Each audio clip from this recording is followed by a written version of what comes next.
Iteka iyo ukunda ibintu runaka ukiri muto, burya rimwe na rimwe biba ari impano yawe karemano. Nubwo rimwe na rimwe iyo mpano yawe ishobora kuzima cyangwa kurengerwa n'ibindi bintu ubuzima butuzanira, ariko iyo uyimenye kare kandi ukayitaho irakura, ikaguhindurira ubuzima ndetse ikaguhindura icyitegererezo mu bandi. Urugero ni rw'umuhanzikazi, umukinnyi wa filime ndetse n'umugiraneza ukomoka muri Leta Zunze Ubumwe za Amerika, Selena Gomez. Akiri muto yakunze kugaragaza urukundo rwinshi mu kuririmba no gukina amafilime, ibintu byabaye imbarutso y'urugendo rwe rwa muzika n'umuvuduko yabaye mu ruhando rwa sinema. Nubwo mu rugendo rwe yahuye n'ibizazane byinshi birimo indwara, ibibazo by'amarangamutima n'igitutu cy'ubwamamare, yagaragaje ko iyo umuntu aha agaciro impano ye ashobora kwiyubaka, kwiyungura ubumenyi no kuba icyitegererezo ku bandi. Uyu munsi mu kiganiro cyacu Baragana turifashisha urugendo rwa Selena Gomez nk'urugero rutwereka ko kumenya impano yawe ukiri muto no kuyitaho bishobora kuguhindurira ubuzima, bikagufungurira amarembo y'amahirwe ndetse bigatuma ugira icyo usigira isi. Ikaze mu kiganiro cyacu cya none. Iyi ni Taratibu TV, nge nitwa Justin-Bieber. Selena Marie Gomez, uzwi cyane ku izina rya Selena Gomez, ni umuhanzi w'indirimbo, umukinnyi wa filime, umushabitsi ndetse akaba n'umugiraneza ukomoka muri Leta Zunze Ubumwe za Amerika. Yavukiye mu mujyi wa Grand Prairie muri Leta ya Texas ku itariki ya 22 Nyakanga mu cya 1992. Ni umukobwa wa Manitefi ndetse na Ricardo Joel Gomez. Ababyeyi be batandukanye Selena afite imyaka 4 gusa. Ibintu byagize ingaruka zikomeye ku buzima bwe bwo mu bwana, ariko byanabaye isoko ry'imbaraga zo kwigirira icyizere no gukunda ubuzima. Yakuriye mu buzima butari bworoshye kuko nyina na se batandukanye akiri muto, kandi nyina niwe wamuriraga wenyine. Nubwo byabaye bityo, Mandi yagaragaje urukundo n'umurava mu kurera umukobwa we, amutera inkunga mu nzozi ze zo kuba umuhanzi n'umukinnyi wa filime. Selena Gomez yize amashuri abanza muri Texas, ariko kubera ibikenerwa n'umwuga we mu gutangira muri sinema, yakomeje kwiga hifashishijwe ikoranabuhanga, maze arangiza icyiciro cya 2 cy'amashuri yisumbuye muri 2010. Icyo gihe yari amaze kumenyekana cyane kubera filime n'indirimbo yakoranye na Disney. Selena Gomez yatangiye gukunda umuziki akiri muto cyane abikomoye ku babyeyi be, kuko nyina yakinaga mu makinamico. Uko Selena Gomez yakoraga niko impano yo kuririmba no gukina yakuraga, bituma yinjira muri gahunda y'abana ya Bunny and Friend muri 2002. Afite imyaka 10 gusa, aho yakinnye nka Gianna, inshuti ya Barney. Uwo mwanya niwe watumye atangira kumenyekana no kugaragaza impano ye. Nyuma yo kuva muri Barney and Friends, yakomeje gukina muri filime n'ibikorwa bya Disney Channel, aho yigaragaje nk'umwana ufite impano idasanzwe. Ibi byamufashije kwinjira mu itsinda ry'abahanzi bato rya Disney Stars, maze akundwa cyane kubera uburyo yavangagamo kuririmba no gukina filime. Muri 2008, Selena Gomez yashinze itsinda rya Selena Gomez and the Sun rifite injyana ya pop. Muri 2009 basohoye album yabo ya mbere bise Kiss and Tell, yakunzwe cyane n'urubyiruko. Indirimbo nka Naturelle zatumye azamuka ku rwego mpuzamahanga, bimufasha kubaka izina rikomeye mu ruganda rwa muzika. Selena Gomez aririmba mu njyana ya pop, ariko akunda kuyivanga n'uduce twa dance pop, electro pop and R&B.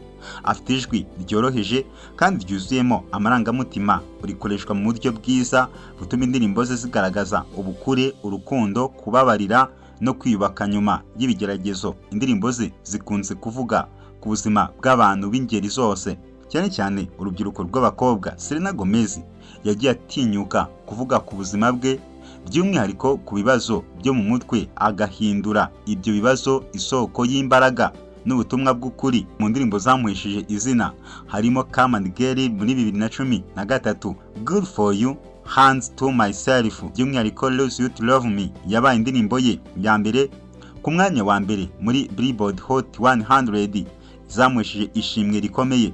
Selena Gomez si umuhanzi gusa, ahubwo ni intangarugero ku rubyiruko. Yahisemo kugaragaza ko gukira ibikomere, gukunda ubuzima no kubabarira ari byo byubaka umuntu, ari nabyo bituma aguma kuba icyitegererezo mu muziki wa pop ku isi yose. Selena Gomez amaze kugira ibigwi bikomeye mu muziki, muri sinema ndetse no mu bikorwa by'ubugiraneza.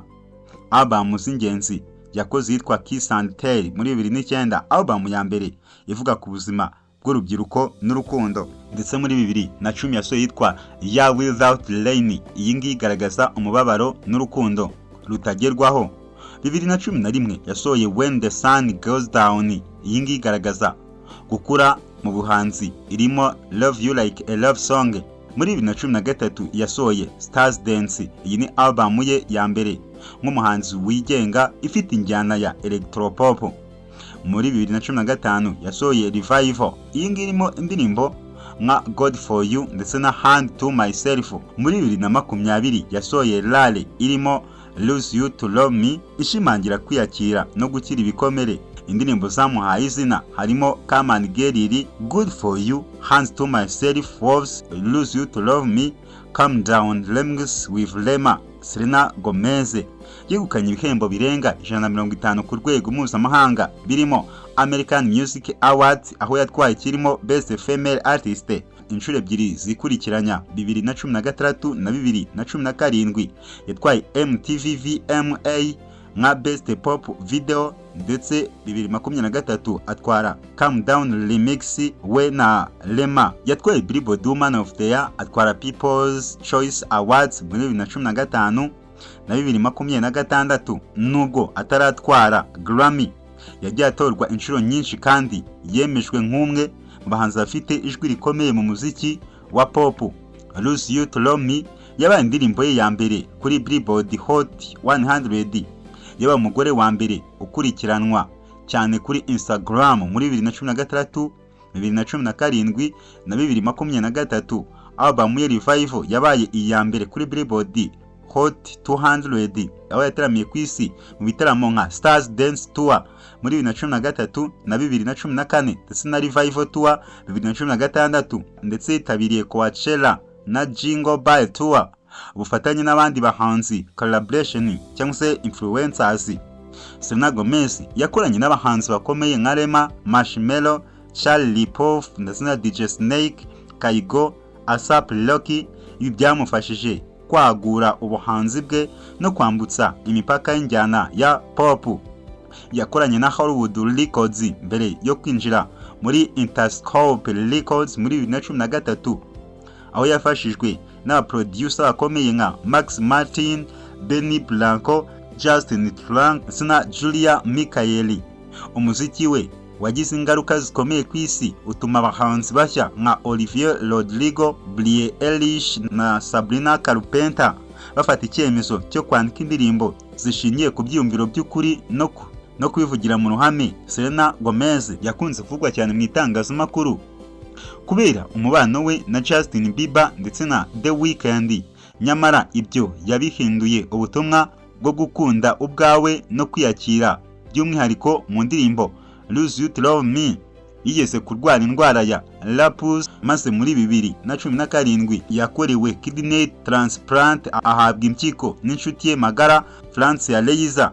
Yahuye n'ibibazo byo mu mutwe nka depression, anxiety, ariko bibyaza umusaruro mu bikorwa byo gushishikariza urubyiruko kwita ku buzima bwo mu mutwe. Kuva muri 2009 ni ambasaderi wa UNICEF, kandi muri 2020 yatangije Rare Beauty Foundation igamije gufasha abantu ukuntu uko bari no kubungabunga ubuzima bwo mu mutwe. Selena Gomez yahinduye uburyo isi ireba umuziki wa pop, yerekana ko umuhanzi ashobora guhuza ubuhanzi, ubucuruzi n'ubugiraneza mu buryo buhuje intego. Rare Beauty ni kimwe mu bikorwa bye bizibukwa cyane kuko cyahindutse ikimenyetso cy'ukuri. Ubucuruzi bushobora gufasha mu iterambere ry'imitekerereze n'ubuzima bwo mu mutwe. Abakunzi be bamufata nk'umuhanzi w'ubumuntu uharanira amahoro n'ubwiyunge, kanagaragaza ko gukunda ubuzima no kubabarira ari byo bituma umuntu aramba mu mutima w'abandi. Kugeza muri 2025 Selena Gomez akomeje kwamamara binyuze muri Rare Beauty n'ibikorwa by'ubugiraneza. Arimo kwagura umurongo w'ibicuruzwa bye birimo parfum n'ibindi bijyanye n'ubwiza. Anashyira imbaraga mu gufasha urubyiruko kubona ubufasha bwo mu mutwe, ku ruhande rw'umuziki akomeje gufatanya n'abahanzi bo mu bihugu bitandukanye, by'umwihariko nyuma y'itsinzi ya Calm Down Remix na Rema. Hari kandi amakuru avuga ko ashobora gusohora album nshya ndetse no gukomeza ibikorwa muri sinema nk'uko byagaragaye muri filime On Mothers in the Building. Raporo zituruka muri UNICEF, Rare Beauty, Billboard zigaragaza neza uruhare rwa Selena mu iterambere ry'imibereho myiza y'abantu, mu gihe amashusho nka Calm Down The Mix akomeje kuba umuti w'abatuye isi yose. Selena Gomez ni ishusho y'umuhanzi kazi w'inararibonye wahuje ubuhanzi, ubuzima n'ubugiraneza, agasiga umurage w'urukundo, kwiyakira no guharanira iterambere ry'abandi. Ubutumwa bwe bwerekana ko kwiyakira ari intambwe ya mbere y'uburanga bw'imbere. Reka nkushimire wo kumza kubana natwe, musaba gukora subscribe, share, like, comment kuri Taratibu TV. Nge nari Justin Mind ha Arerimana.